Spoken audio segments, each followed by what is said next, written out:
el reino místico de la muerte. Es un tema que es fascinante.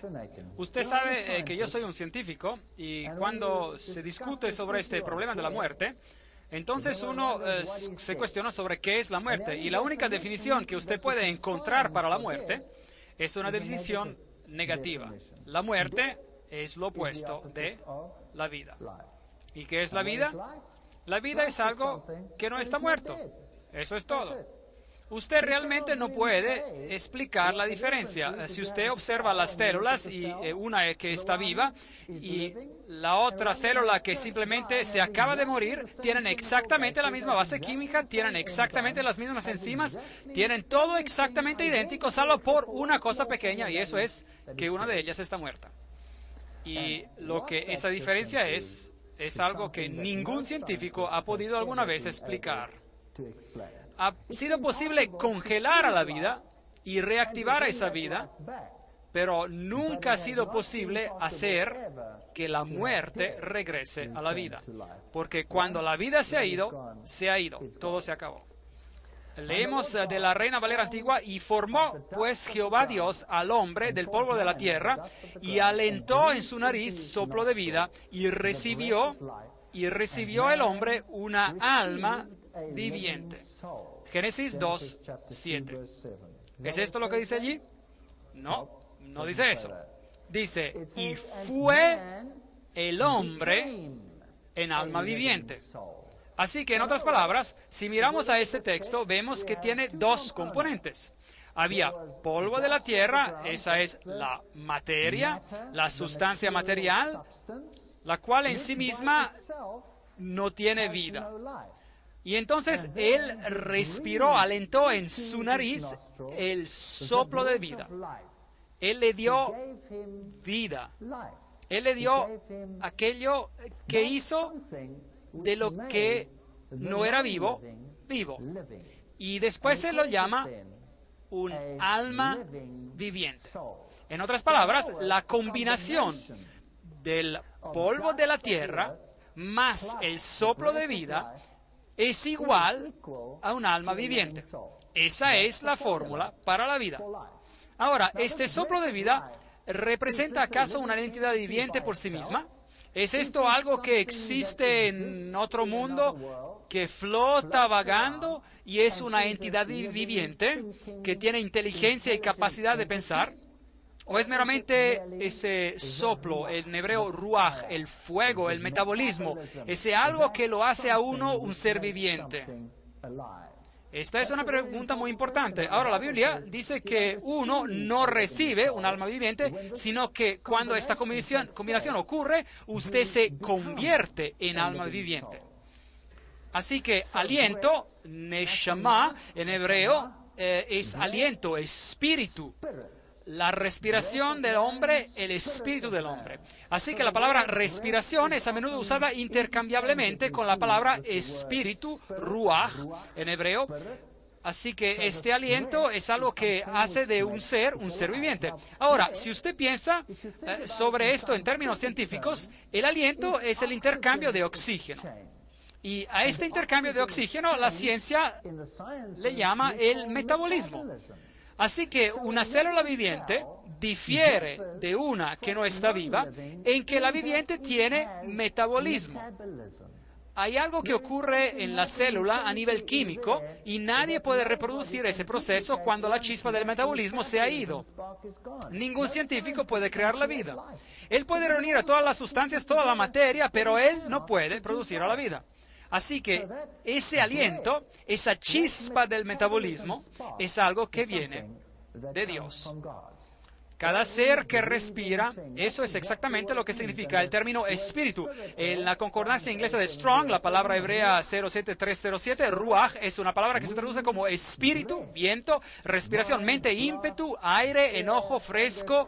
Eso es que te hace ser vivo. Eso es metabolismo, este ruaj, este espíritu, esta respiración, este viento. Así que ¿Es este viento una entidad viviente?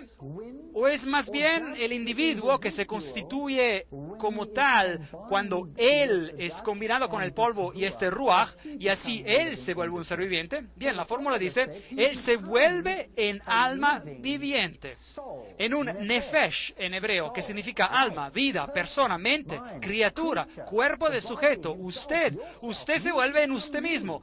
Esto es lo que significa. Ahí tenemos las definiciones directamente de la concordancia de las palabras hebreas.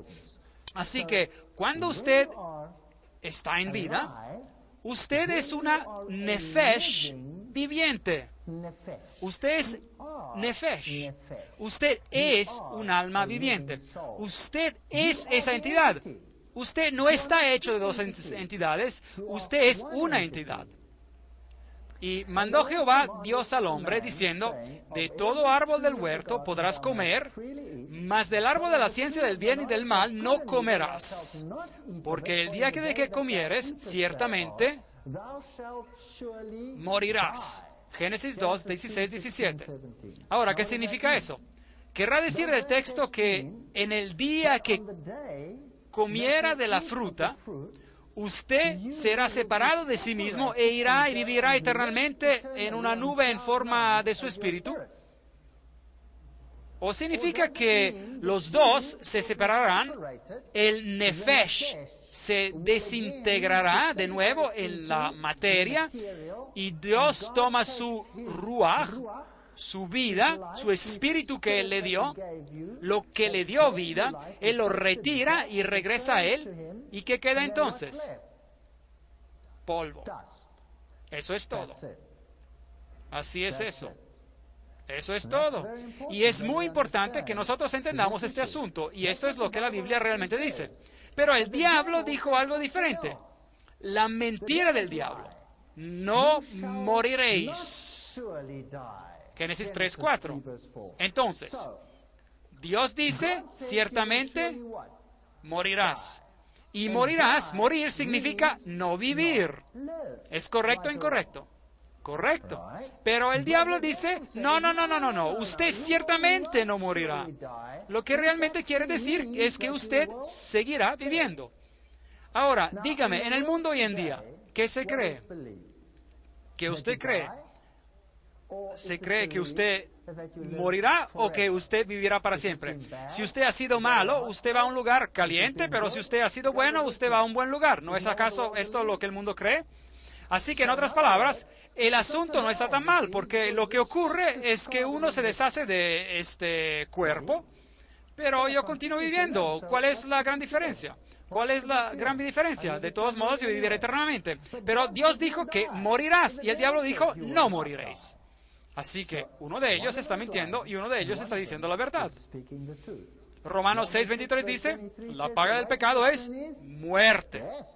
Muerte. Y Génesis 3:5 dice, mas sabe Dios que el día que comieres de él serán abiertos vuestros ojos y seréis como dioses. Una mejoría. Así que el diablo promete que cuando usted muera, o cuando usted come de la fruta, usted no morirá, sino que usted tendrá la vida eterna y usted se convertirá en más grande y más bueno y mayor y será como Dios. Esto es algo llamativo. Y hay muchas religiones que creen en exactamente eso. Si usted, por ejemplo, toma el hinduismo, entonces usted no se muere. Usted simplemente sigue en el mundo de los espíritus y usted regresa de nuevo y usted mejora continuamente y continuamente una y otra vez. Y usted se limpia del karma de su pasado y por fin usted alcanza un estado de divinidad y usted se transforma en un Dios viviente. Y usted puede ser adorado en esta tierra. Ellos les rinden culto todo el tiempo. ¿No es así? La enseñanza de ellos, usted se vierte en más grande y bueno y mejor. Entonces mi pregunta es, si esto fuera cierto, ¿por qué es que las condiciones de vida están volviéndose cada vez peor? Si todos ellos se libran de su karma y de todos estos millones de años y están mejorando más y más y más. Entonces ellos parecen no estar logrando mucho al respecto, ¿verdad? Yo no creo que están logrando mucho para nada. Así que sus ojos se abrirán y seréis como dioses, sabiendo lo bueno y lo malo. Génesis 3:5. Así que el diablo dijo algo y hoy en día todo el mundo cree en esa mentira en vez de creer en lo que Dios dice. Vosotros sois de vuestro padre el diablo y los deseos de vuestro padre queréis hacer. Él ha sido homicida desde el principio y no ha permanecido en la verdad, porque no hay verdad en él. Cuando habla mentira, de suyo habla, pues es mentiroso y padre de mentira. Juan 8:44. Bien, la Biblia no escatima las palabras acerca de quién de los dos habló la verdad allí en el Edén. Dios dijo, morirás. Y lo que eso significa es que si la vida, la entidad viviente, consistía del polvo y de la tierra y el espíritu del ruaj, de la respiración, de la chispa de vida, del proceso metabólico, Dios lo retira, entonces usted deja de existir. Usted se muere, usted se vierte en solo polvo. Pero el diablo dice, no, usted continuará viviendo, usted nunca morirá. De hecho, usted será como Dios. Yo soy el Dios de Abraham, el Dios de Isaac, el Dios de Jacob. Dios no es un Dios de muertos, sino de vivos. Mateo 22:32. Leamos otro verso. Marcos 12:27. Él no es Dios de muertos, mas Dios de vivos. Así que vosotros mucho erráis. Porque Dios no es Dios de muertos, leemos en Lucas 20:38, sino de vivos, pues para Él todos viven. Ahora, esto es fascinante. Así que Dios dice que Él es el Dios de los vivientes. Ahora, Él incluso menciona algunos nombres. Abraham, Isaac y Jacob. ¿Están ellos ahora vivos o muertos? Ellos están muertos. Ellos han muerto. Pero Dios los considera como si estuvieran vivos. ¿Significa eso acaso que ellos ahora están en vida como entidades espirituales o significa que en Cristo ellos están vivos? En Cristo hay vida eterna para ellos. Pero la pregunta que surge es, ¿cuándo les será dada esa vida eterna? Y la respuesta que se nos da repetidamente en la Biblia es a la resurrección. La Biblia enseña la muerte, pero si usted está en Cristo, usted tiene la resurrección a la vida eterna. Los otros sistemas enseñan que cuando usted muere, usted recibe la vida instantáneamente y usted continúa como un espíritu. Y usted vive eternamente como un espíritu. Pero entonces algunos enseñan que cuando usted resucita, que el espíritu tiene que regresar al cuerpo, así que tiene que bajar y luego él tiene que levantarse otra vez como un cuerpo. Entonces, ¿cómo vivirán ellos en el futuro? Como un cuerpo nuevamente y mientras tanto viven como un espíritu, pero ellos nunca mueren. Esto no es consistente con la enseñanza bíblica. Pero el punto importante es que Dios no considera a aquellos que han muerto en Cristo como si estuvieran muertos. Él los considera como si estuvieran vivos, porque en Él ellos tienen vida. Ahora, Osiris, el dios de los muertos. Osiris era adorado no como el dios de los vivos, sino como el dios de los muertos. De hecho, lo más grandioso que le podía ocurrir a alguien era morirse. Porque cuando uno estaba muerto, se reunía con Osiris. Y Osiris era el que le daba a uno bienaventuranza eterna. Así que Osiris era el dios de los muertos, y opuesto a Jesucristo, que es el dios de los vivos. A Tutmosis III se le atribuye el libro La Guía al Mundo de las Tinieblas, el Amduat, y él fue que escribió el sistema sobre el cual está basada la fe gnóstica. Todo el culto a Osiris, del cual hablamos anoche, está basado en parte sobre el dios de los muertos. Así que usted tenía dos dioses en los tiempos antiguos. Jehová, el Dios de los vivos, Jesucristo, que significa Jehová el Salvador, y Él es el Dios de los vivos. Y usted solo puede tener vida en Cristo, porque solo en Cristo y en nadie más hay vida. Pero Osiris era el Dios de los muertos. Así que el Dios de los muertos realmente era un Dios que se concentraba en la muerte en lugar de la vida. Y la veneración de los muertos era un sistema atribuido a Osiris. Así que en este sistema religioso usted tenía varias deidades y Osiris era el que lo pesaba a uno en las balanzas para ver si una persona se hallaba falta. Y él también es el que es juez. Ahora, en el sistema bíblico, ¿quién es el que es el juez? Todo juicio fue dado ¿a quién? Se le dio a Jesús. Jesús es el juez. Él es el Dios de los vivos. Así que Jesús dice, si usted está en mí, usted no tiene nada que temer. Yo soy el juez, yo soy el abogado, todo está centrado en mí. Osiris es el que pesa sus obras y ve si es que sus obras son buenas obras y sobrepasan sus obras malas. Y si sus obras buenas sobrepasan a sus malas obras, entonces usted va a un buen lugar. Y si sus obras malas pesaran más que sus obras buenas, entonces es que usted iría al lugar malo. Así que la enseñanza de un lugar malo en el más allá y de un lugar bueno en el más allá está basada en el culto de Osiris. Y tenemos que comparar los dos muy, muy cuidadosamente. Así se enseñaba que Anubis, por ejemplo, este dios con cabeza parecida a la de un perro, es otra forma de Osiris, el dios de los muertos. Y cuando usted moría, él era quien lo tomaba y lo llevaba a través de los procesos que ocurrían al otro lado.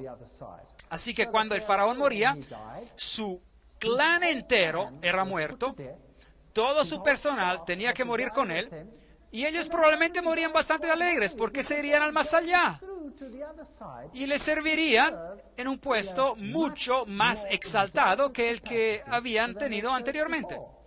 Así que ellos no tenían miedo. Nosotros tenemos religiones hoy en día donde se preparan a las personas para hacer todo tipo de cosas para entrar en este estado de dicha eterna. Incluso dinamitarse a sí mismos para conseguir este estado sublime de dicha. Ellos no tienen conocimiento de las enseñanzas de las Escrituras con respecto a esto, o si no, ellos nunca harían una cosa tan absurda. Así que después de la muerte, les era enseñado que la vida continuaba de la misma manera que la vida anterior, pero sin las cargas. Y uno continuaba felizmente en esa vida futura,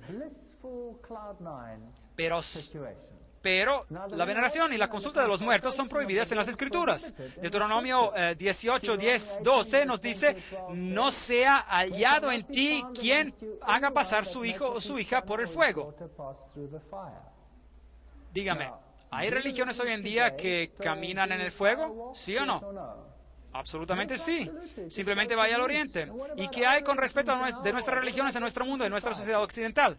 ¿Sabían ustedes que en el proceso de capacitación de las grandes industrias de hoy en día, el pasar sobre el fuego es muy común?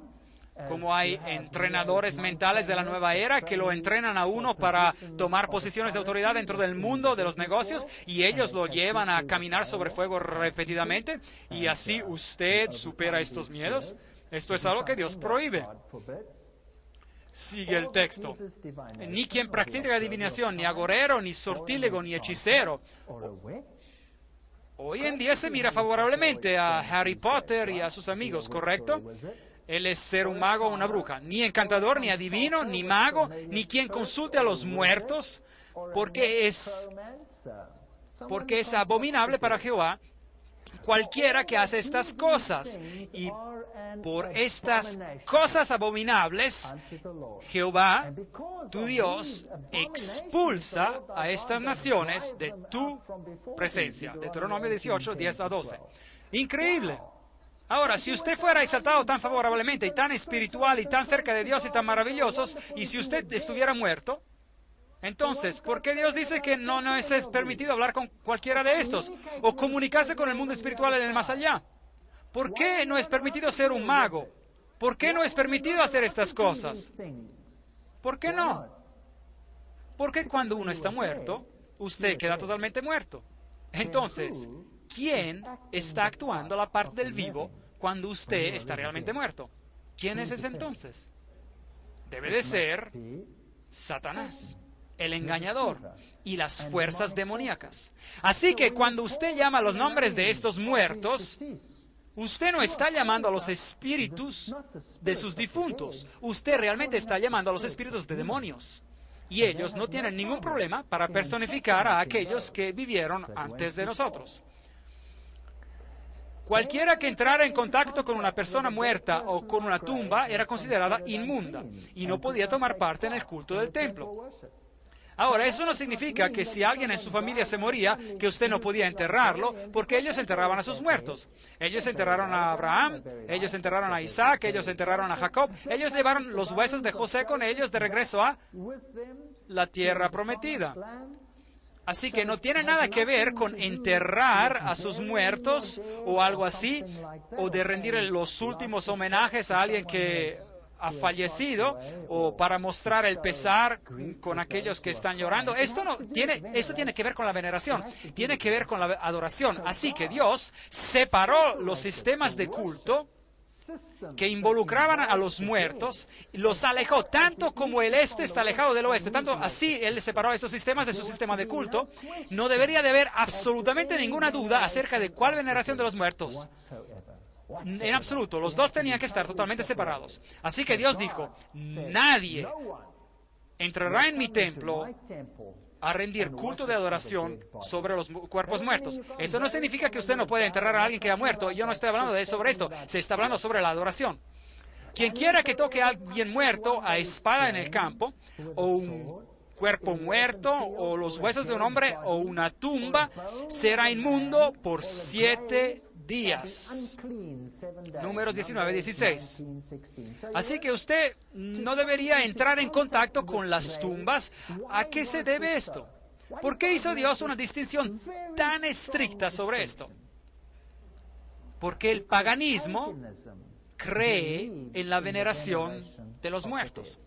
En África, de donde yo soy, todas las grandes religiones son basadas únicamente en la veneración de los muertos. Es a través de los difuntos o antepasados que todos son adorados, incluyendo a Cristo. El catolicismo caza como un guante a la mano con ese tipo de adoración, porque el catolicismo enseña la veneración de los muertos, la veneración de los santos, un santo con este nombre, un santo con otro nombre, y el otro santo, y quien quiera de estos santos. Y usted llega a Dios a través del santo. Ahora, en el sistema africano, usted llega a Dios a través de sus antepasados. En la India, en la cultura hindú, usted hace exactamente la misma cosa. Esto está basado en el paganismo. Eso es todo lo que ellos conocen. Por eso que Dios hizo una distinción muy clara y dijo, escuchen, no hay ninguna veneración de los muertos. De hecho, yo quiero que usted no tenga nada que ver con esto. Usted no puede entrar en contacto con estas entidades de los muertos y presumir que ellos actúen en su beneficio, porque ellos están muertos y muerto está totalmente muerto. Jehová dijo a Moisés, habla a los sacerdotes hijos de Aarón y diles que no se contaminen por un muerto en sus pueblos. Levíticos 21:1. Distinciones muy claras, pero el mundo hoy no cree en la muerte de los muertos. Ellos creen en la mentira que el diablo dijo. Y ellos creen en que la vida continúa después de la muerte. Algunos están supuestamente en la dicha, son los que usted supuestamente contacta. Pero la Biblia dice, ninguno de ellos, el contacto con cualquiera de ellos es equivalente a la brujería. Es equivalente a brujería. Ahora, démosle una mirada a las catedrales del mundo hoy en día. Las catedrales del mundo hoy en día están todas construidas en los antiguos lugares de los cultos paganos. Ninguna catedral puede estar sin cuerpos muertos y tumbas. O de lo contrario, no es una catedral. Una catedral es de hecho una funeraria, es un cementerio. Y Dios dijo, usted no ha de entrar en contacto con las tumbas de los muertos cuando usted viene a rendirme culto. Manténgase apartados del templo durante 7 días. Usted puede llorar a su difunto, está bien, pero no venga a mi templo. Estoy haciendo una diferencia entre el paganismo y el Dios de los vivos. Yo no soy el Dios de los muertos. Yo soy el Dios de los vivos. Manténganse separados de estas prácticas. Yo soy tu Dios. Adórenme a mí. No me rindan culto a través de los huesos de hombres muertos. Bien, las catedrales no solo son los antiguos lugares de los cultos paganos. Todas las grandes catedrales antiguas, la Catedral de Notre Dame en París, la de Saint Paul en Londres, todas esas catedrales han sido construidas sobre lugares donde se celebran los antiguos cultos paganos. Y ellas fueron todas construidas exactamente de la misma manera como se lo hacía en el sistema druídico. Se solía tener un conducto de piedras con pilares gigantes que conducían a un círculo central, en donde se encontraba una piedra central, que es el círculo con un punto en el medio, el antiguo símbolo sexual pagano, de unificación entre las dos deidades, el varón y la hembra, y la propagación de vida a través del rito de fertilidad. Es bastante extraño. Ahora, las antiguas catedrales son construidas exactamente de la misma manera. Estos pilares que usted puede ver, o sea, los pilares gigantes en las catedrales de hoy representan a estas piedras antiguas. Y en las catedrales antiguas del pasado, usted tenía siempre por detrás un jardín redondo con una piedra en el centro, como en el sistema druídico. Y muchas de las catedrales de hoy en día todavía lo tienen. Así que mientras usted mira hacia lo largo del pasillo, usted ingresaba al círculo al final del pasillo. Estos grandes pilares a cada lado representan el canal del sol y ellos están también construidos de esa manera. Y usted al caminar a través de ellos, y usted atraviesa el ciclo de la regeneración en la escena sexual oculta del arboleda redonda, donde se encuentra oculto su dios, cualquiera de sus dioses, el dios Pan o el dios de los bosques Diana o algunos de ellos. Y mientras usted camina a través del pasillo, entonces usted está caminando sobre los cuerpos de hombres. Y esto es necromancia. Este es el antiguo sistema druídico. De hecho, no se permite decir una misa en cualquier iglesia de estos sistemas religiosos sin que allí esté un hueso de algún santo muerto bajo del altar. Usted tiene que tener el hueso, porque solo a través de los huesos de los hombres muertos, o una porción de ellos, cualquiera sea la parte, usted puede llegar a Dios. Increíble. Eso es a lo que Dios prohibió estrictamente. Y es una práctica generalizada hoy en día. Así que en el sistema druídico es esto lo que usted tenía. Allí usted tenía el círculo, aquí lo ve en Stonehenge, en Inglaterra, el círculo definido por las piedras, y en los tiempos pasados allí estaba el canal con piedras a ambos lados, y entonces ellos lo cubrieron a los dos lados y ellos pusieron la construcción puntiaguda en el frente, y esa era entonces la catedral. Está construida y basada en el culto druídico que rendía adoración a los antepasados de los muertos. Estos son los druidas modernos de hoy en día, y usted verá que ellos se visten de manera muy similar a las monjas. Interesante. Bien, aquí está una de las grandes catedrales en Europa, y usted verá allí que hay uno de los jardines circulares. Este hoy en día está ubicado a un lado, y en él, cuando usted camina sobre él, encontrará las tumbas y encontrará los lugares antiguos de adoración pagana. En las catedrales usted tendrá numerosos cuerpos de quien quiera que sea, de reyes y reinas y personas muertas y santos y de cualquiera en general, en cuanto haya muchos cuerpos, pero principalmente personas importantes. Así que aquí en estas catedrales usted encontrará todos estos cementerios, algo que Dios prohibió estrictamente. Aquí usted tiene las varias tumbas.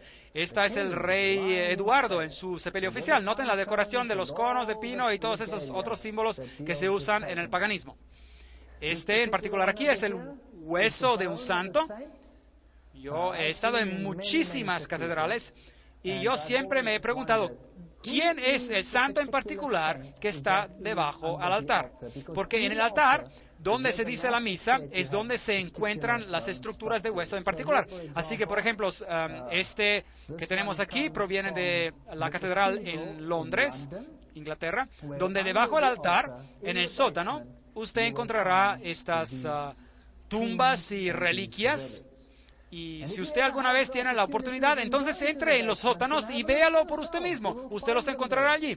No hay ni una iglesia católica romana o una iglesia anglicana o alguna de las iglesias paganizadas donde usted no encontrará estos huesos. Y los ponen en lugares prominentes. Al entrar en las iglesias, aquí en esta catedral católica romana hay una tumba gigante. Mire ahí, usted camina a un cementerio. Algo que Dios dijo que usted nunca debe hacer. Aquí está una catedral interesante que yo encontré en Alemania. A propósito, ella tiene el símbolo del dios Sol ahí. Allí está el altar. ya sea en el altar o directamente debajo del altar, habrá una tumba. Ahora, normalmente usted no lo ve desde adentro de la iglesia. Usted tiene que buscar por afuera de la iglesia, buscar por otra entrada o una entrada lateral en alguna parte. Pero en esta catedral en particular, la entrada estaba adentro de la iglesia, la que conduce al sótano donde usted puede ir, y debajo del altar, y claro, allí tiene que haber una tumba, o de otra manera usted no podría decir la misa, porque es la veneración de los muertos. Y yo bajé allí y usé mi cámara a través del lugar solo para mostrarles que allí está la tumba. Y el altar está allí, encima de la tumba. Ese es culto de los muertos. Algunas tumbas destacadas, esta se encuentra en las catedrales de Londres y en cualquier parte de Europa, y donde usted vaya, y cuando usted camina por los pasillos de estas catedrales, encontrará que está caminando sobre los huesos de hombres muertos. Pero todos estos lugares, y este es John Kent, y él se murió en el 13 de agosto del 1767, y usted encontrará otros allí. Ahora, en ese sistema, el dios de los muertos era el dios Seb en el sistema egipcio, y después él se volvió en Saturno, el dios Saturno. Y el símbolo de Saturno era la calavera, que tiene dos huesos cruzados, que también es, por supuesto, el símbolo que usan los piratas, y ese es el símbolo del Dios de los muertos. Pero ese no es el símbolo de Jesucristo. Esta es una catedral católica romana en Europa. Y allí en la cima usted tiene el Fénix. Ese es el símbolo de Lucifer. No es un símbolo de Jesucristo. Y ahí usted tiene a Anubis.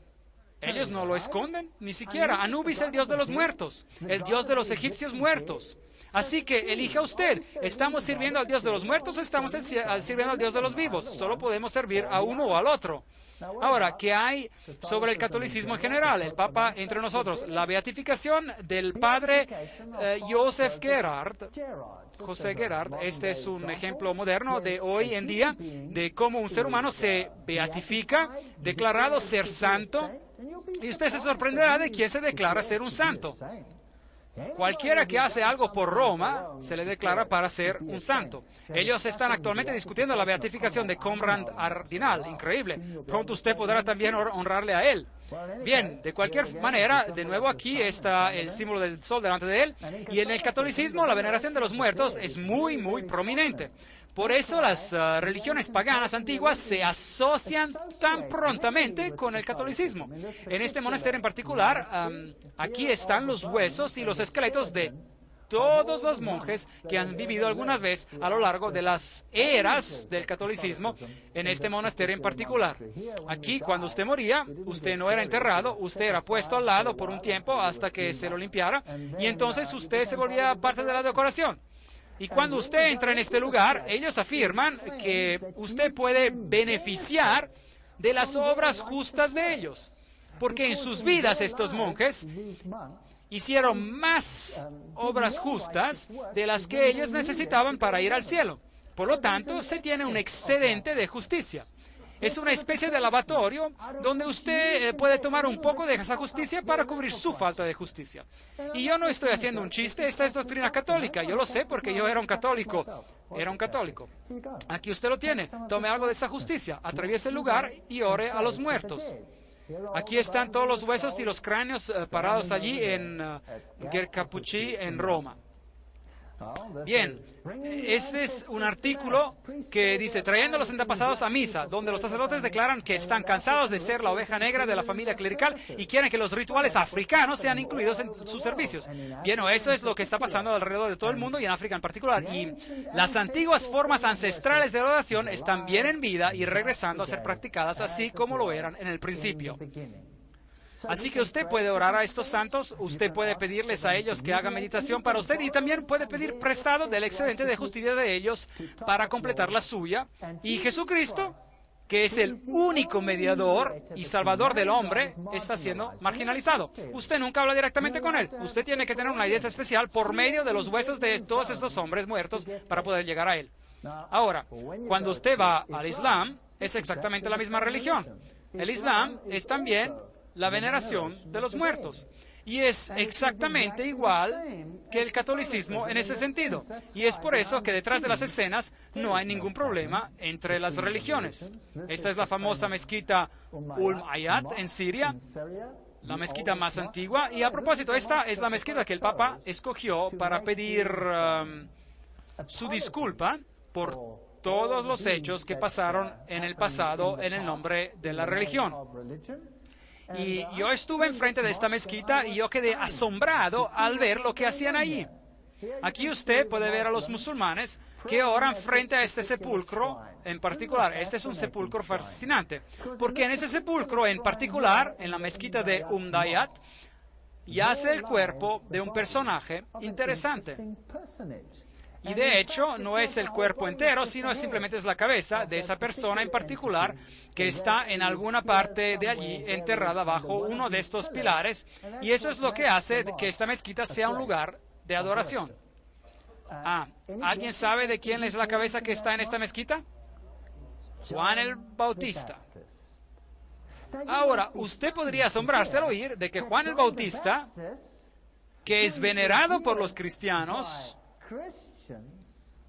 tendría que estar aquí en esta mezquita y venerado por los musulmanes, y ellos creen que encuentran una gracia especial que proviene de la cabeza de Juan el Bautista. Bien, el Papa estuvo aquí y por supuesto también le rindió el homenaje especial a este cráneo en particular que está allí, y yo no sé si esa es realmente la cabeza de Juan el Bautista. Afortunadamente, la Iglesia Católica Romana no está totalmente desprovista de este privilegio, porque ellos tienen el brazo de Juan el Bautista en una de sus catedrales en Estambul, Turquía. Así que entre ellos dos quizás puedan completar el resto de las partes que le faltan, yo no sé. Pero ¿no es eso triste? Que se tenga este ritual de orar a los muertos. Pues polvo eres, y al polvo volverás. Génesis 3, 19. En Adán todos mueren. Primera de Corintios 15, 22. Así que toda la humanidad que estaba en Adán está sujeta a la muerte. Este es el hecho. Y la muerte es ausencia de vida. Uno está muerto. Formó pues Jehová al hombre del polvo de la tierra y alentó en su nariz soplo de vida y fue el hombre en alma viviente. Génesis 2:7, Reina Valera Antigua. Y el polvo se torna a la tierra como él era, y el espíritu se vuelve a Dios que lo dio. Regresa a Dios, y no es la entidad que se regresa, es el ruaj, la respiración, el principio de la vida que vuelve a Dios, y entonces uno deja de vivir. El texto lo encontramos en Eclesiastés 12:7. Leemos ahora en Job 27:3 de la Nueva Versión Internacional y dice: que mientras haya vida en mí y aliento divino en mi nariz. En inglés la frase aliento divino se tradujo como el Espíritu de Dios. Este es el paralelismo hebreo que iguala la respiración y el Espíritu como uno.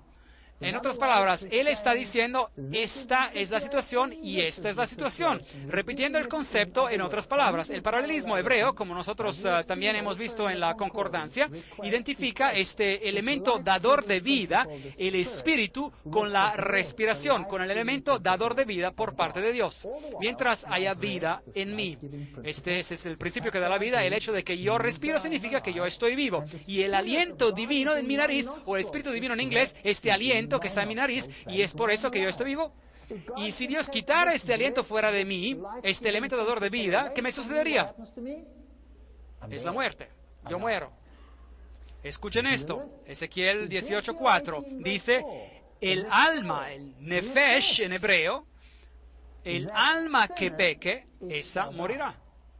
Así que las personas dicen, bueno, yo muero, pero mi alma permanece viva. No. El alma es la entidad que está viva. Y esa es el cuerpo más el ruaj, más el espíritu. Y cuando yo muero en el pecado, yo muero. El alma, el nefesh, la entidad viviente, muere, deja de existir. Así que el alma no es una entidad separada que va y se sienta en la nube de la dicha y toca el arpa. Y yo siempre pensé que eso iba a ser terriblemente aburrido, que un día cuando uno se muere se sienta sobre una nube y toca el arpa. Y cuando yo estuve durante algún tiempo completamente fuera de la iglesia y pasé por un periodo de ateísmo y luego volví a la iglesia nuevamente, estos asuntos en aquel entonces siempre me fascinaron. En la versión King James de la Biblia en inglés se usa la palabra alma 1600 veces, pero ni una sola vez se usa el término el alma inmortal. No existe, no hay ninguna cosa tal. Solo Dios es inmortal. La Biblia declara que la muerte es un sueño unas 53 veces. Claro que usted está dormido cuando usted ha muerto en Cristo, porque Cristo es el Dios de los vivos. Así que cuando usted muere, la Biblia dice que si usted está en Cristo, es como si solamente estuviera dormido. Dios lo despertará al último día. El hombre, en cambio, veamos a ver qué pasa cuando uno muere. El hombre, en cambio, muere y pierde su fuerza, exhala el último suspiro, el ruaj, el aliento, y deja de existir. Job 14:10. Nueva versión internacional. El hombre expira. ¿Y dónde está? Es el mismo texto, pero en la Biblia de las Américas. ¿Y el hombre expira? ¿Y dónde está? Usted allí encuentra la palabra suspiro en la traducción anterior y que se traduce como expirar. La traducción de este versículo es muy buena, así que sea cuidadoso con la versión de la Biblia que usted escoja. La palabra expirar allí es exhalar su último aliento, ¿correcto? Él exhala su último aliento, así que su aliento se va de él, el elemento dador de vida se va de él. En hebreo, la palabra morir es kavá, quiere decir morir, exhalar, el suspiro, muerto, perecer, expirar, estar a punto de morir. Eso es lo que significa. ¿Y cuánto tiempo esa persona permanecerá en ese estado? Job 14:12. Mientras exista el cielo, no despertará ni se levantará de su sueño. Esa es la enseñanza de la Biblia. Cuando uno muere, es parecido a un estado de sueño. ¿Por cuánto tiempo? Hasta que los cielos dejen de existir. Y a propósito, ¿cuándo sucederá eso? La Biblia dice que cuando Cristo vuelva, los cielos se enrollarán como un pergamino. Así que al regreso de Cristo, hay un despertar de este sueño. Así que usted muere, usted no sabe nada, usted duerme hasta el día de la resurrección. No despertará ni se levantará de su sueño. Démosle una mirada al ejemplo práctico que Jesús nos dejó en Juan 11:11. Nuestro amigo Lázaro duerme. Lázaro era un amigo de Jesucristo. Jesucristo era un amigo de Lázaro. Nuestro amigo Lázaro duerme, pero yo voy para despertarlo de su sueño. Ahora los discípulos pensaron, él se refiere a Lázaro que está enfermo y que ahora está durmiendo. Señor, si duerme sanará. Jesús decía esto de la muerte de Lázaro, pero Jesús lo llamó un sueño. Pero ellos pensaron que hablaba del reposar del sueño. Entonces Jesús les dijo claramente, Lázaro ha muerto. Ven, Lázaro está muerto. Para Cristo, ¿qué es? Lázaro, ¿qué es? Está dormido, porque Cristo es el Dios de los vivos, no es el Dios de los muertos. Así que allí él se encontraba dormido. ¿Y qué hay con respecto a Abraham? Para Cristo, ¿cómo está Abraham? Durmiendo. Así que de eso se trata. Así que Lázaro estaba muerto, pero para Cristo estaba solo dormido. Dios no se olvida de los muertos, ellos están en Cristo. Él los tiene en su disco duro, por así decir. Él tiene el registro completo de tu persona como usted era, y cuando Él dice restaurar, perfecto, usted estará exactamente como usted era. Y aún mejor. Jesús, Señor, si hubieras estado aquí, mi hermano no habría muerto. Juan 11:21. Así que ahora, cuando Jesús viene a Lázaro, Él es confrontado por María, que le dice, si tú hubieras estado aquí, él no hubiera muerto. Tu hermano resucitará. Juan 11:23. Jesús la consuela y le dice, ¿cuál es tu problema? ¿No tienes fe? Tu hermano resucitará nuevamente. Y escuchamos la respuesta de ella. Ella dice, Juan 11:24, yo sé que Él está en los cielos ahora y un día vendrá otra vez y regresará a su cuerpo en la resurrección. ¿Es esto lo que dice allí? No. Dice, yo sé que resucitará en la resurrección en el día final. Así que, ¿cuál es la enseñanza bíblica con respecto a la muerte? Lo que la Biblia enseña acerca de la muerte es que cuando usted muere, está en un estado de sueño, de total inconsciencia, pero Cristo le resucitará en el día postrero. Y para demostrar que Cristo tiene el poder sobre la muerte, Él resucitó a Lázaro de entre los muertos. Señor, hiede ya porque lleva 4 días. Juan 11:39. Pero Jesús le dice, Lázaro, ven fuera. Y Lázaro salió y dijo, Señor, ¿por qué me llamaste? Yo la estaba pasando muy bien en el cielo. No hay nada de eso en la Biblia. Lázaro continúa con su vida como si hubiese despertado de su dormir. No hay ninguna duda sobre el hecho de que él no había subido al cielo o ido a algún otro sitio en este lapso de tiempo. Y cuando tus días se hayan cumplido y duermas con tus padres. 2 Samuel 7:12.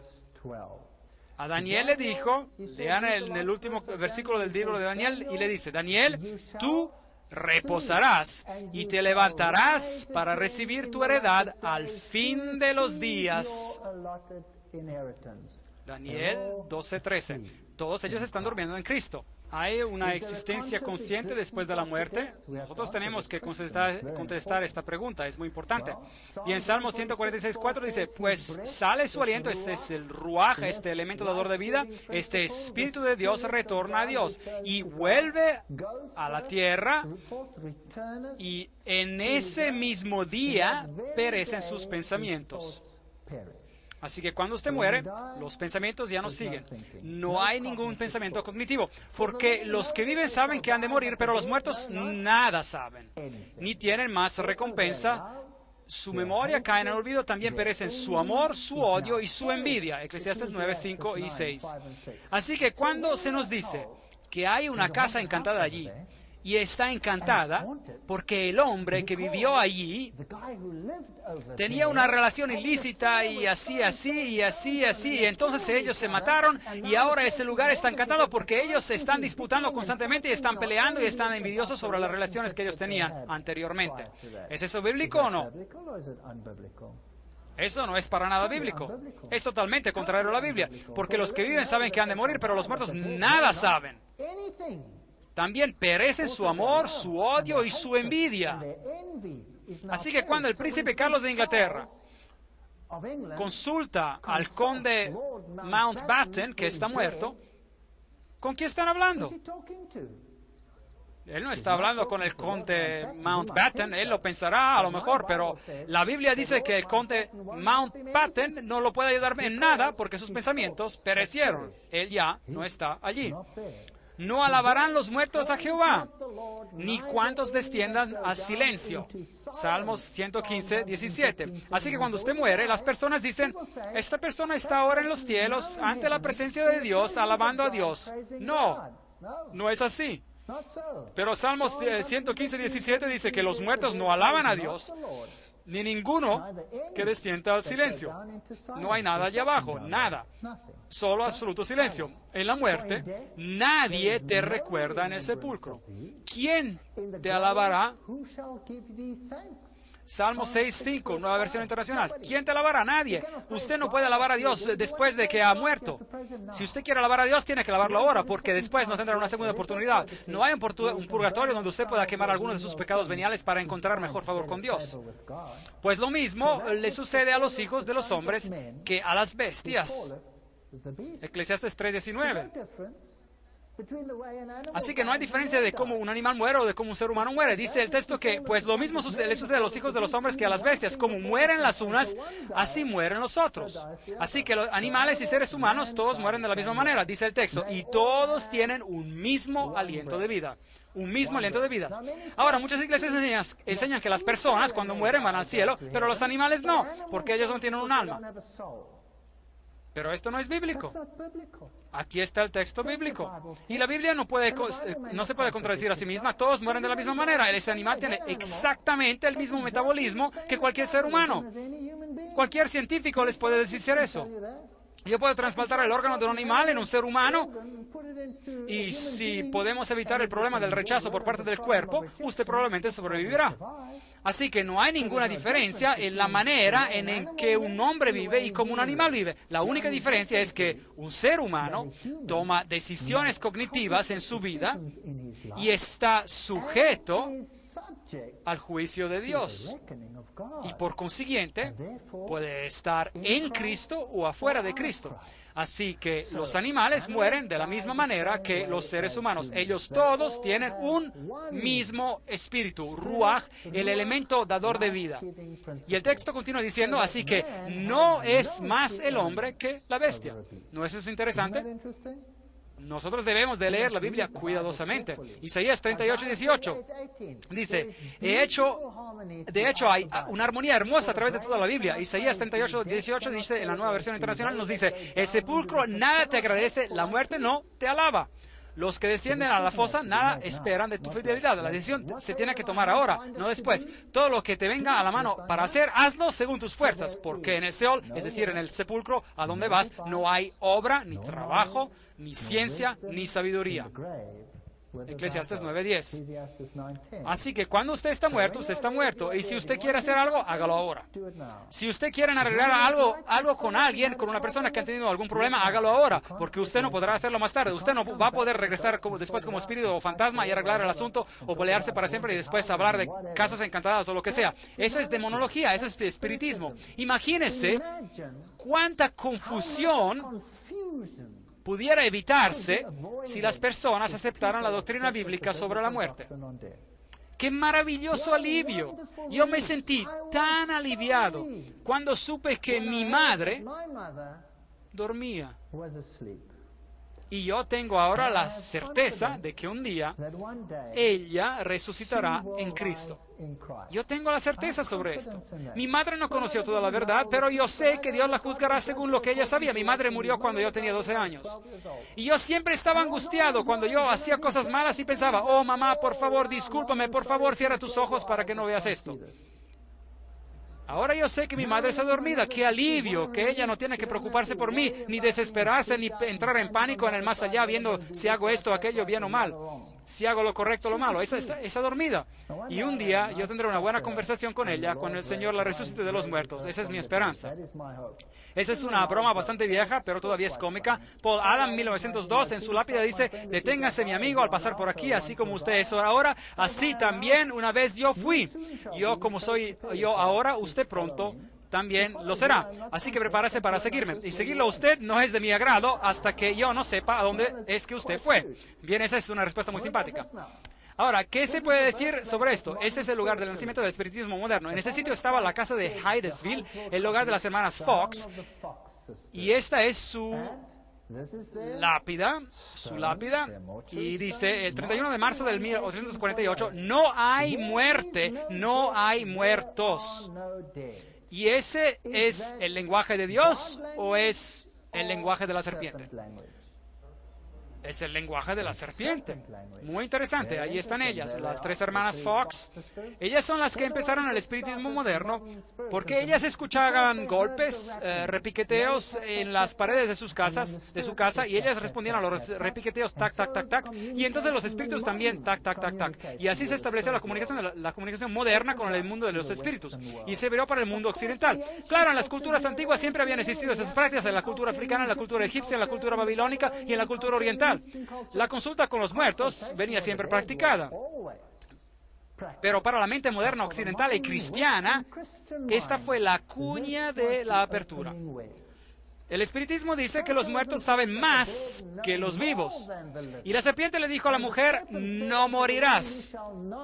Génesis 3:4. Así que el espiritismo dice, uno sabe más de muerto. Ahora, y yo les estoy citando a ellos, así también como en muchos otros textos de la Biblia, el diablo dijo la verdad y el Señor el error. La cita es de E.W. Sprague, un espiritista. Increíble. Así que el Señor mintió y el Señor estaba en el error y que el diablo es el que dijo la verdad. Muy bien, pues.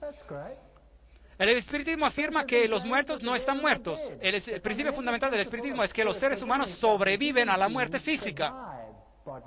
Y que de vez en cuando, bajo condiciones que todavía no están totalmente claras, nosotros podemos comunicarnos con aquellos que ya han muerto.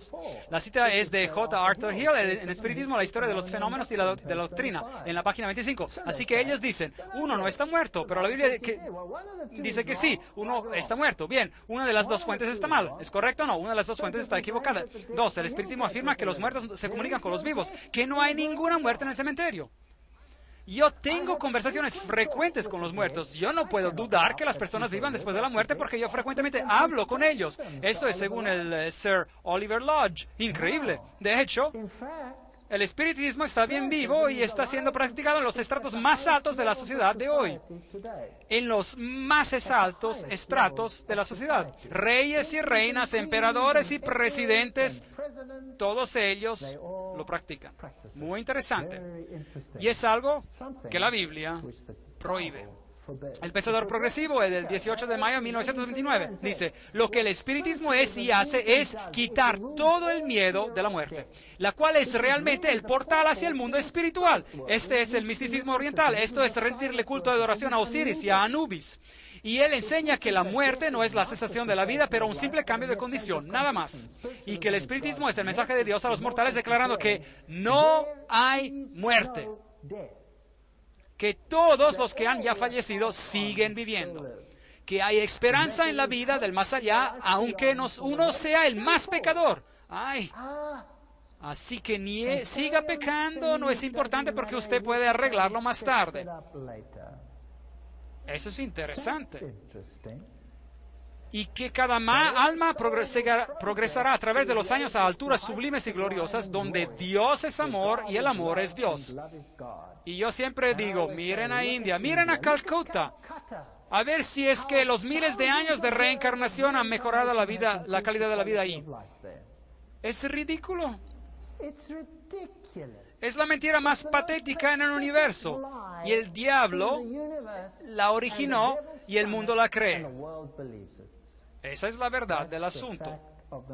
Como nube que se desvanece y pasa, así es el que desciende al Seol, es decir, al sepulcro, no subirá de ahí, no volverá más a su casa.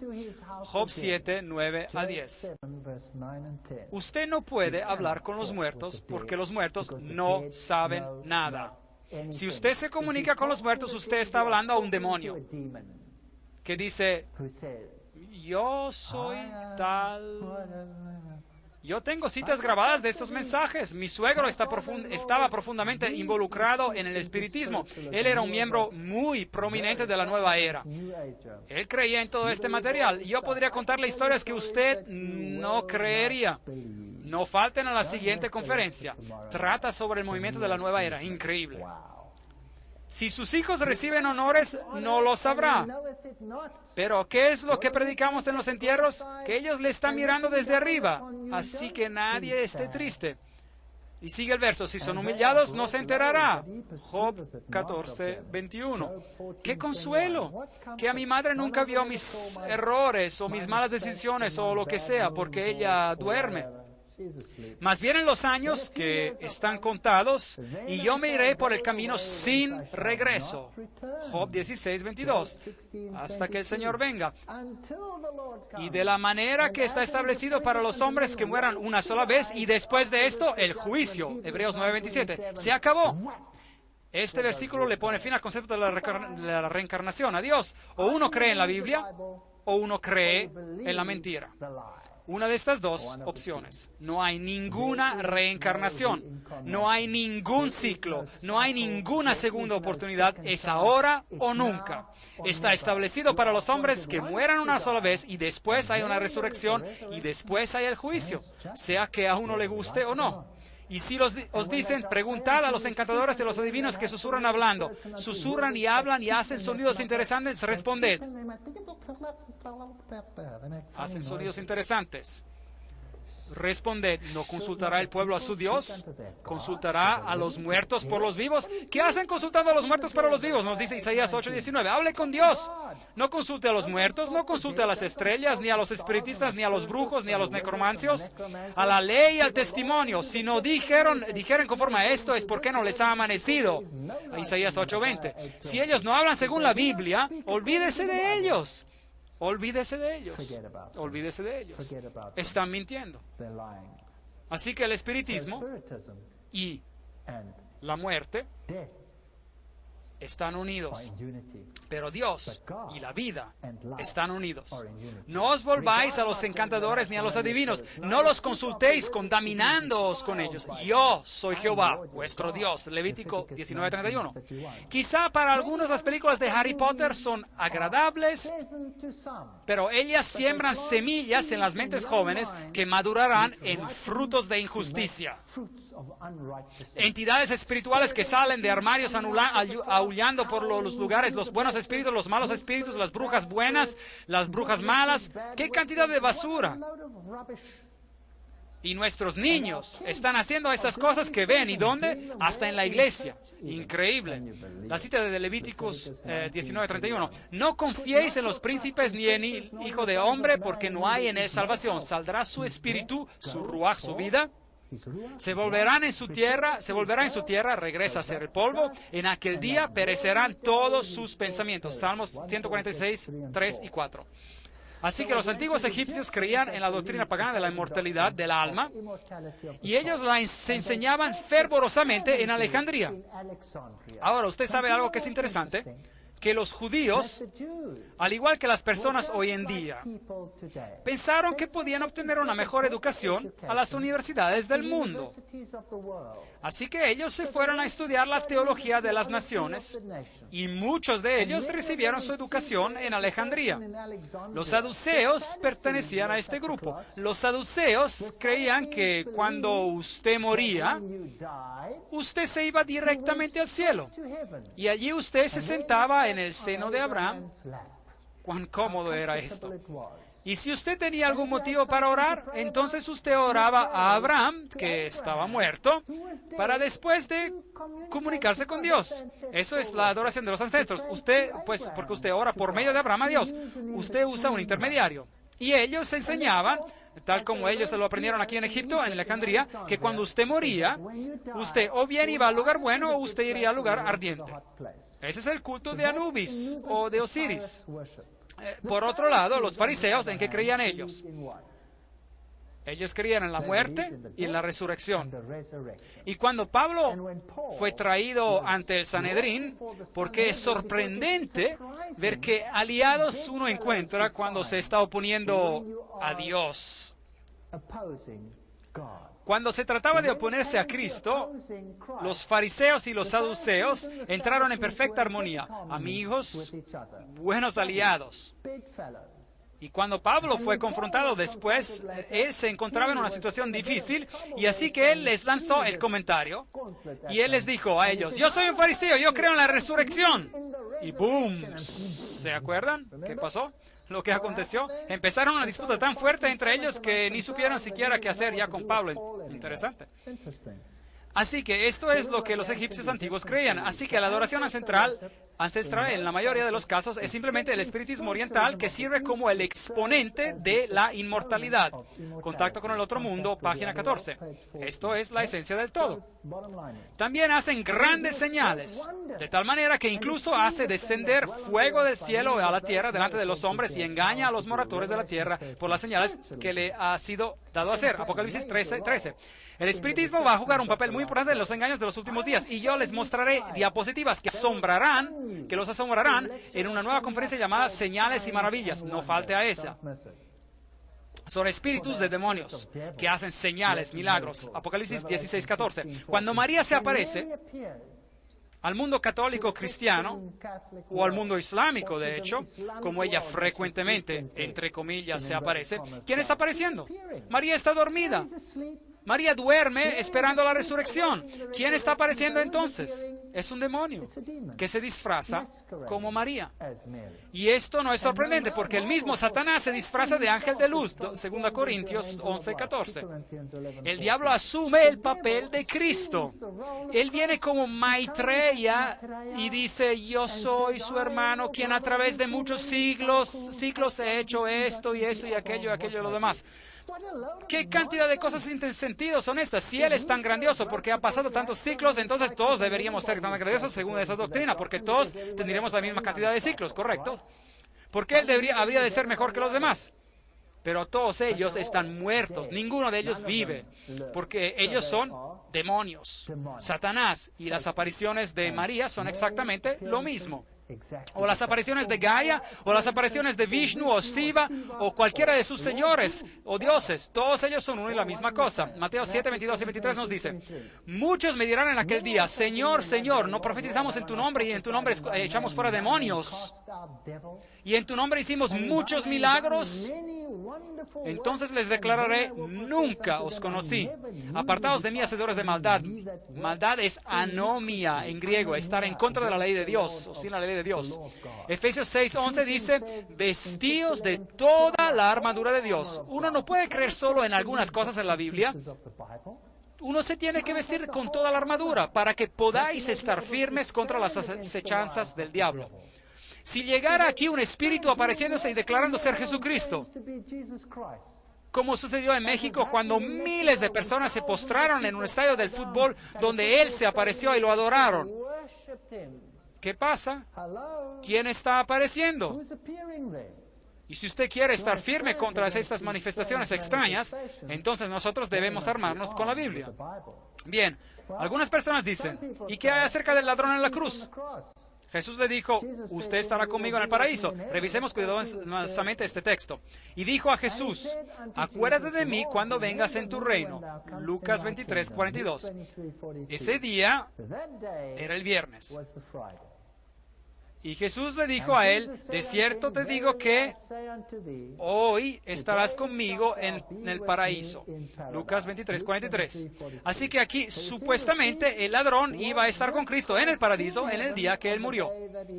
Bien, depende de dónde usted ubique en el texto la palabra que o la coma, dependiendo de la versión española, porque esa coma o la palabra que no estaban ahí en el texto original. De hecho, el espacio entre las palabras no estaba ahí en el texto original, era todo un bloque grande. Así que, si usted mueve la coma o mueve la palabra que, también se podría leer de la siguiente manera: de cierto te digo hoy que estarás conmigo en el paraíso.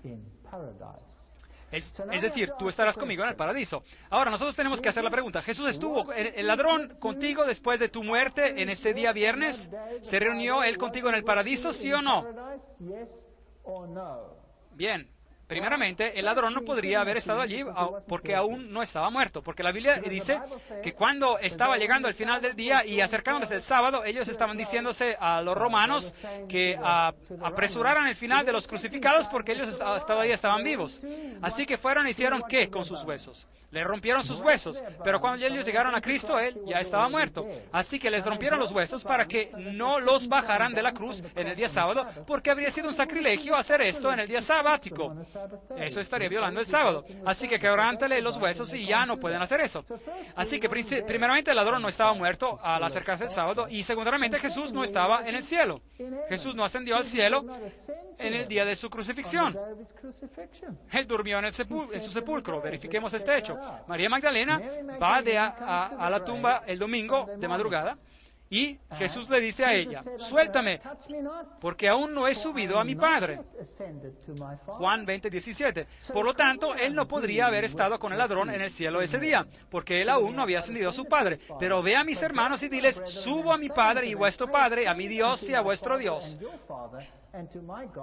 Juan 20, 17. Así que temprano en el primer día de la semana Jesús ascendió hacia el cielo. Él no se encontraba allí en ese día, el viernes, y esa misma tarde él regresó porque él se apareció a los discípulos. Así que en ese día él fue al Padre y el Padre aceptó su sacrificio. Así que el ladrón no estaba con Cristo en el cielo en ese día. Así que Cristo dijo: de cierto te digo hoy que estarás conmigo en el paraíso. Dios no se olvida de los muertos. El hombre que muere volverá a vivir. Todos los días de mi vida esperaré hasta que llegue mi liberación.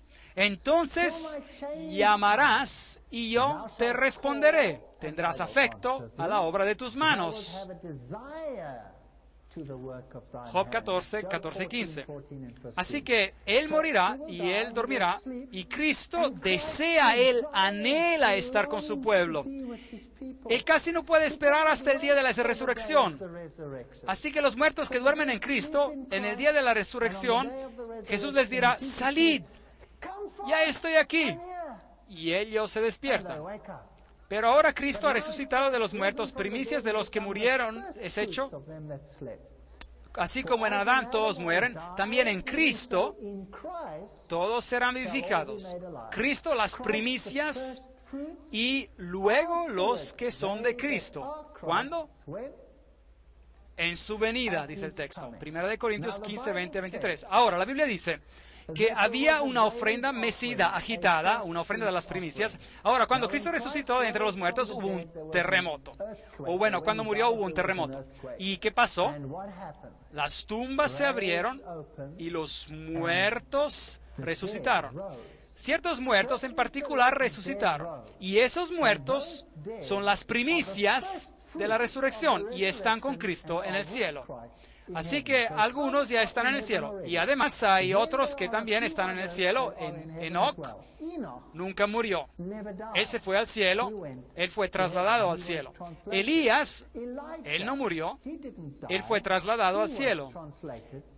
Y Moisés murió, pero fue resucitado porque el libro de Judas dice que hubo disputa sobre él, y Elías y Moisés y Enoc y varios otros quienes sirven como sacerdotes junto con Cristo, porque había 24 ancianos juntos y 25 en total con Cristo. Así que como esto era en el santuario terrenal, hay también ancianos que sirven en las cortes celestiales. Así que algunos están en vida. Estaré satisfecho cuando despierte a tu semejanza. Nosotros seremos transformados en la semejanza de Cristo. Salmos 17, 15.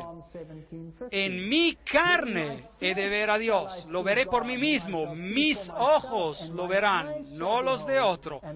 Job 19, 26 y 27. Así que no es un espíritu. Yo mismo lo veré tal como soy. Maravilloso. Por lo cual os decimos esto en la palabra del Señor. Esto está en toda la palabra de Dios. Que nosotros que vivimos, que habremos quedado hasta la venida del Señor. Así que cuando el Señor venga, habrán los vivos que están en Cristo y los muertos que están durmiendo en Cristo. Que no predeceremos a los que durmieron. El Señor mismo, con voz de mando, con voz de arcángel y con trompeta de Dios, descenderá del cielo. Entonces los muertos en Cristo resucitarán primero. Primera de Tesalonicenses 4, 15 y 16. Luego nosotros, los que vivimos, así que aquí se habla de los que están en vida al final de los tiempos, los que hayamos quedado seremos arrebatados juntamente con ellos en las nubes para recibir al Señor en el aire. Las nubes son un paralelismo hebreo y trataré sobre eso más adelante en otra conferencia. Estas representan a los ángeles porque los ángeles recogen a los elegidos y ellos se encuentran con el Señor en el aire. Y así estaremos siempre con el Señor. Primera de Tesalonicenses 4:17. Así que esta es la enseñanza bíblica. Cristo vuelve, los muertos en Cristo resucitarán y los vivos son trasladados y juntos, los unos no preceden a los otros, se encuentran con el Señor en el aire. Nosotros dormiremos hasta que Él venga y golpee en el pequeño sepulcro diciendo, Doctor Martín, levántese. Entonces yo me levantaré en un instante y seré feliz con Él para siempre. La Esperanza Cristiana, la página 37, eso es lo que decía Martín Lutero. No os asombréis de esto, porque llegará la hora cuando todos los que están en los sepulcros oirán a su voz y saldrán. Juan 5, 28, 29. El que tiene al Hijo, tiene la vida. El que no tiene al Hijo de Dios, no tiene la vida. Nosotros tendremos que analizar esto muy cuidadosamente. Primero de Juan 5, 12. Por tanto, al Rey de los siglos, inmortal, invisible, al único y sabio Dios, sea honor y gloria por los siglos de los siglos. Amén. Primera de Timoteo 1:17. Dios es inmortal, no nosotros. Nosotros tenemos la inmortalidad por la gracia. Os digo un misterio, no todos moriremos, pero todos seremos transformados en un momento, en un abrir y cerrar de ojos. ¿Cuándo? A la final trompeta, porque se tocará la trompeta y los muertos serán resucitados incorruptibles y nosotros seremos transformados. Pues es necesario que esto corruptible se vista de incorrupción y que este mortal se vista de inmortalidad. 1 Corintios 15, 51, 53. Así que vemos en estos varios textos que la Biblia está en acuerdo con sí misma sobre este tema. En la fe murieron todos estos sin haber recibido lo prometido. Pablo hace una lista entera de grandes hombres y él dice que ellos murieron sin haber recibido las promesas, sino mirándolo de lejos, creyéndolo y saludándolo y confesando que eran extranjeros y peregrinos sobre la tierra. Hebreos 11:13. La promesa de la nueva tierra ha de venir en el futuro. Tus muertos vivirán, sus cadáveres resucitarán. Despertad y cantad, moradores del polvo, porque tu rocío es cual rocío de hortalizas, y la tierra entregará a sus muertos. Isaías 26:19. La doctrina bíblica está tan clara. Yo soy la resurrección y la vida. El que cree en mí, aunque esté muerto, vivirá. Juan 11:25. Así que aquí están estas dos grandes distinciones. Ahora, ¿qué pasa con todos los textos de la Biblia donde se habla sobre el Gehenna, el fuego del infierno y todas estas cosas interesantes? ¿Y qué pasa con los malos? ¿Qué pasa con ellos? ¿Qué ocurre? Apocalipsis 6, 16, 17 dice: y decían a los montes y a las peñas, caed sobre nosotros y escondednos del rostro de aquel que está sentado sobre el trono y de la ira del Cordero, porque el gran día de su ira ha llegado, y ¿quién podrá sostenerse en pie? Así que hay un grupo, los muertos en Cristo, que resucitan. Los que están vivos a su venida son trasladados al cielo para encontrarse con el Señor en el aire. Y hay otro grupo, los malos que se encuentran vivos a la venida de Cristo, y los malos que están muertos. Mateo 10:28 dice: y no temáis a los que matan el cuerpo, pero el alma no pueden matar. Es decir, no puede matar al nefesh, al elemento de vida. Temed más bien a aquel que pueda destruir el alma y el cuerpo en el infierno. ¿Es la doctrina del infierno? Bien, la palabra utilizada aquí es Gehenna. Gehenna. ¿Qué significa? Veamos esto. Gehenna se origina del hebreo. Primero, el infierno es el lugar del castigo futuro que se llama Gehenna o Gehenna del fuego. Esta era originalmente el valle de Hinnom, al sur de Jerusalén, donde la suciedad y los animales muertos de la ciudad eran desechados y quemados. Un símbolo apropiado de los malos y de su destrucción futura. Así que aquí ustedes tienen la explicación de la concordancia sobre esta palabra. Así que esta palabra se refiere al valle donde los cuerpos de los muertos se quemaban y se destruían. A propósito, ¿cuánto tiempo duraban esos cuerpos quemándose? ¿Hasta qué? Ya se hubiesen consumido, hasta que se hubiesen consumido. Ahora, en griego, la palabra Hades, y en hebreo la palabra Sheol, y que se usa a menudo como infierno, para la doctrina del infierno, representan al lugar de los muertos. Así que es el sepulcro. Usted desciende al abismo, usted baja hacia el Sheol, al sepulcro. Usted desciende al Hades, al sepulcro. Y se traduce también a menudo como infierno. Así que aquí uno tiene las dos posibilidades para la doctrina del infierno. Una se refiere a la palabra Gehenna, el fuego que quema, que era el símbolo de aquel valle de Hinnom, y la otra referencia es para Hades o Sheol, el sepulcro. Entonces dirá también a los de la izquierda: apartaos de mí, malditos, al fuego eterno, preparado para el diablo y sus ángeles. Mateo 25:41. Ahora, ¿qué es este fuego eterno? Estos son los símbolos que se usan para explicar la doctrina del infierno. Y esto es lo que Samuel Hopkins escribió.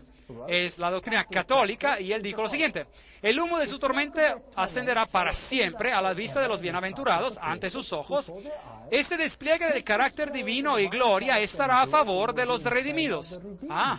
Así que la doctrina católica dice que esos que se están quemando allá abajo, y el contraste entre los redimidos y el grupo de los quemados es muy grande, y esta, dice la cita, está a favor de los redimidos, y muy recreativo. Interesante. Y eso da el placer más grande a los que aman a Dios. Eso sería horroroso. Así que si yo tengo a mi hija o a mi hijo o alguno de ellos ahí abajo, eso me daría el más grande placer mientras yo estoy sentado en el cielo y desde yo los veo quemándose. Eso es enfermizo. Y si el tormento y fuego eterno se extinguiera, entonces esto acabaría en gran medida con la felicidad y gloria de los bienaventurados. Esa es una idea muy distorsionada sobre las bendiciones y la felicidad. Es una idea enfermiza. Así que esta idea sobre la condenación eterna y dicha eterna es un concepto integral católico romano. Ezequiel 33:11 dice, diles, vivo yo, dice Jehová el Señor, que no quiero la muerte del impío. A Dios no le gusta la muerte de ellos, sino que, y dice el texto, sino que se vuelva el impío de su camino y que viva. Volveos, volveos de vuestros malos caminos. ¿Por qué habéis de morir, casa de Israel? Dios no tiene el carácter que se retrata ahí, porque yo no quiero la muerte del que muere. Ezequiel 18:32. Esos versos son una espada al corazón de la doctrina católica. La religión católica de Martin, página 290, dice que en el Concilio de Trento se decidió que en el purgatorio las almas solo pueden pagarle sus deudas a través del sufrimiento. Así que aquí se enseña una especie de estación intermediaria. Usted tiene el infierno, donde está el tormento eterno, pero si usted no fuera tan malo, entonces usted podría quemar algunos de sus pecados de antemano. Pero no es así.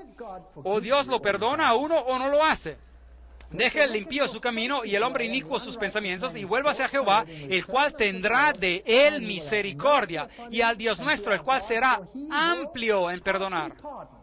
Isaías 55:7. ¿Es eso correcto o no?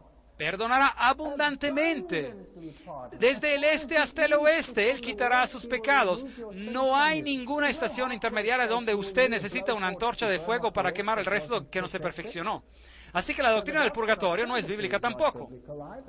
¿Qué hay con respecto de la historia del hombre rico y Lázaro?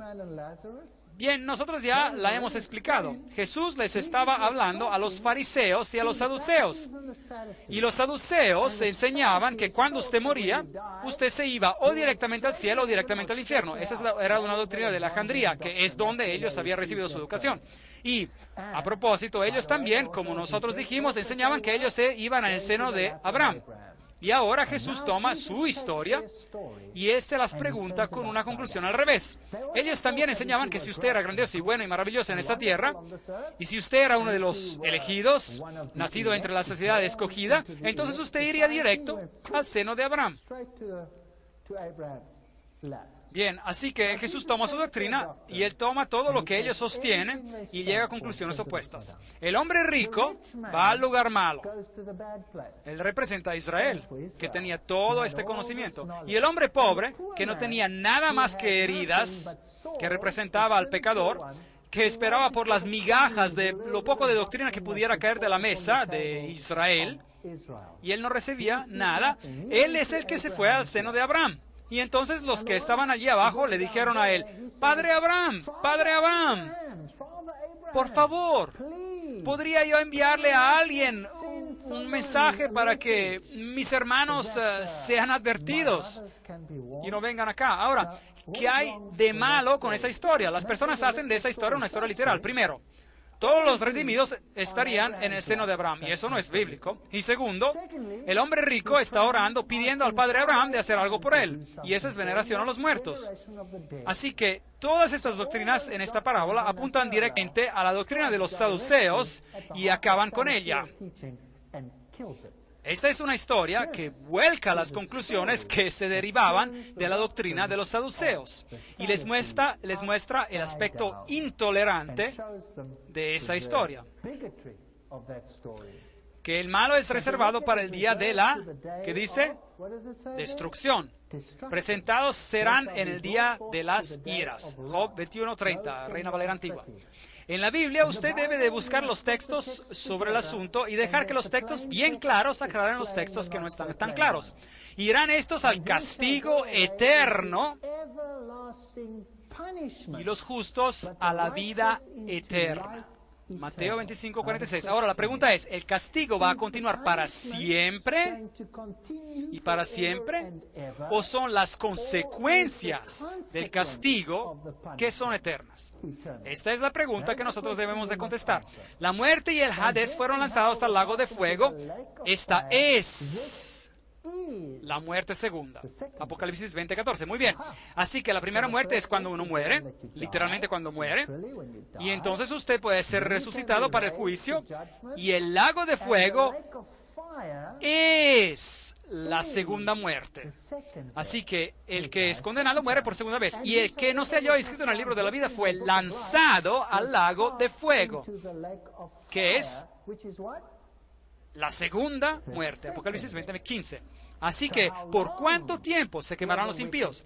¿Es este un sufrimiento eterno o son las consecuencias las que son eternas? Mas los impíos perecerán. Los enemigos de Jehová serán consumidos como la grasa de los carneros, se disiparán como el humo.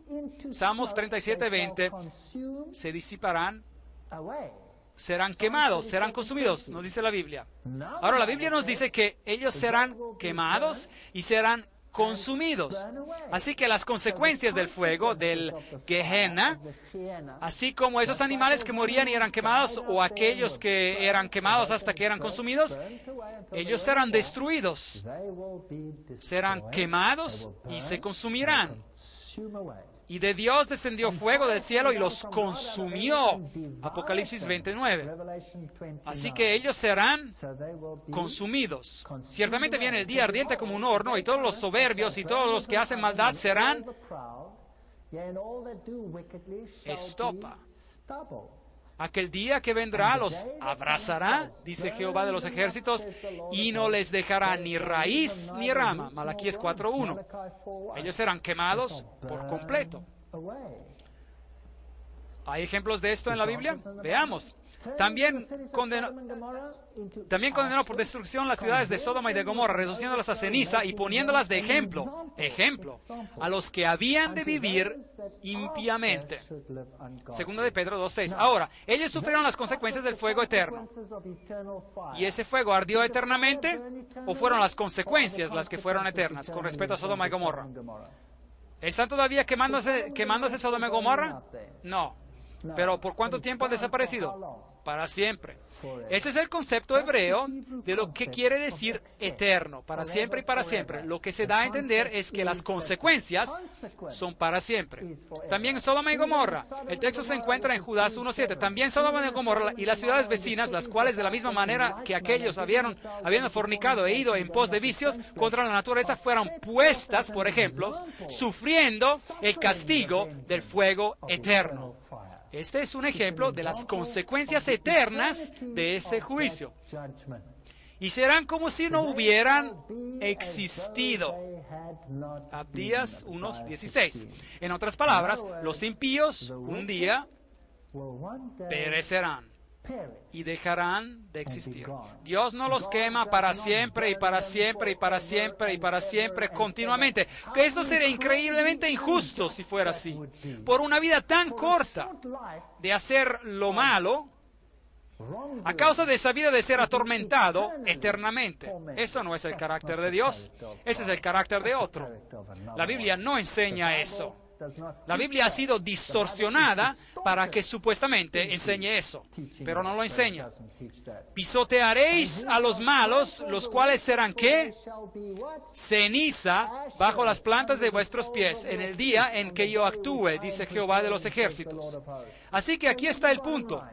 Si usted tiene a Cristo, usted será resucitado en la resurrección. Y si usted está vivo, cuando Él venga, usted será trasladado junto a los justos y se encontrarán con el Señor en el aire. ¿Y por cuánto tiempo vivirán? Para siempre. En Cristo hay vida. Sin Cristo no hay ¿qué? No hay vida, solo hay muerte. Y estas personas resucitarán, serán juzgadas y se darán cuenta de por qué no recibirán la vida eterna, y entonces descenderá fuego del cielo y las personas sufrirán por un tiempo el tormento de la Gehenna, que se extingue. Y así se desaparece. ¿Y por cuánto tiempo? Para siempre. Para siempre. Pisotearéis a los malos, los cuales serán ceniza bajo las plantas de vuestros pies en el día en que yo actúe, dice Jehová de los ejércitos, Malaquías 4:3. ¿Y qué con Satanás? ¿Vivirá Él acaso para siempre? ¿Se nos hará recordar permanentemente de la maldad y la tristeza de este planeta? No. Ezequiel 28, 18 y 19 nos dice, yo pues saqué fuego de en medio de ti, aquí está refiriéndose a Satanás, el cual te consumió y yo te puse en ceniza sobre la tierra a los ojos de todos los que te miran. Y para siempre dejarás de ser. ¿Está hecho esto bien claro? Está tan claro, pero puede ser fácilmente distorsionado si se desea. Y la tierra y las obras que en ella hay serán quemadas. Esta tierra va a ser quemada con fuego. Segundo de Pedro 3:10. El Señor no retarda su promesa, según algunos la tienen por tardanza, sino que Él es paciente para con nosotros, no queriendo que ninguno perezca, sino que todos procedan al arrepentimiento. Segunda de Pedro 3:9. Hay solo una oportunidad y usted tiene esta vida para tomar una decisión. Y al terminar esta vida, o usted está en Cristo o no está en Cristo. Y si usted está en Cristo, si usted no está en Cristo, usted no tiene vida. Si usted está en Cristo, tiene vida. Y si no está en Cristo, no tiene vida. Y los que hicieron lo bueno saldrán a la resurrección de vida, pero los que hicieron lo malo a la resurrección de condenación. Juan 5:29. ¿Este es el lenguaje claro? Yo pienso que está muy claro. Porque se tocará la trompeta y los muertos serán resucitados incorruptibles y nosotros seremos transformados, pues es necesario que esto corruptible se vista de incorrupción y esta mortal se vista de inmortalidad. Entonces se cumplirá la palabra que está escrita, sorbida es la muerte en victoria. 1 Corintios 15, 52 a 54. Y después de que el pecado se haya quitado y los pecadores se hayan quitado, los demonios se hayan quitado para siempre, Dios vuelve a crear al planeta. Entonces vi un nuevo cielo y una tierra nueva, porque el primer cielo y la primera tierra habían pasado. Apocalipsis 21:1. Enjugará Dios toda lágrima de los ojos de ellos, y ya no habrá más muerte, ni habrá más llanto, ni clamor, ni dolor, porque las primeras cosas ya pasaron. Apocalipsis 21:4. Así que en vez de estar en el cielo y observando cómo se queman los impíos con fuego, quemándose por toda la eternidad, para que usted pueda ser deleitado por el sufrimiento de ellos, no hay en la Biblia ninguna doctrina tan enfermiza. Esta es una doctrina del paganismo y proviene de Babilonia. Y es enseñada en el mundo y creída por el mundo por casi cada sistema religioso, incluyendo también a la corriente principal del cristianismo. Y la corriente principal del cristianismo ha llegado al punto de introducir incrustaciones paganas, así que en las catedrales del mundo usted ingresa en templos paganos de muerte. El culto a Anubis no es la adoración a Cristo. Los dos son mutuamente exclusivos. Y Cristo promete que aun cuando usted esté triste y habrá lágrimas hasta el momento cuando Cristo haga todo esto nuevo, Cristo enjugará las lágrimas de sus ojos. Y entonces habrá paz y felicidad y allá no habrá pecado en este planeta. Esta es la enseñanza bíblica sobre la muerte. Ahora, en la próxima conferencia trataremos sobre el movimiento de la nueva era. Y podremos analizar a estas manifestaciones fantásticas que tenemos hoy en día. Ahí les mostraré videos la próxima vez y les mostraré cosas que probablemente usted nunca haya escuchado anteriormente. Y les mostraré a quién realmente estas personas están adorando, porque ellos lo mencionan por nombre. Y no me estoy refiriendo a personas insignificantes. Yo estoy hablando de las personas prominentes de este mundo. No falten a la siguiente conferencia. Vengan y miren al engaño que Satanás ha preparado para los últimos días. Pero si usted ha creído en los textos que ha visto esta noche y lo que está en la Biblia, usted verá el engaño por lo que realmente es. Que el Señor lo bendiga mientras reflexiona sobre estos asuntos. Y aunque usted no haya percibido todo totalmente, venga de nuevo a la próxima conferencia y miremos juntos a los engaños. Ahora estamos hablando sobre los eventos de los últimos días. Estas van a ser conferencias impactantes. Gracias por haber venido. Dios lo bendiga.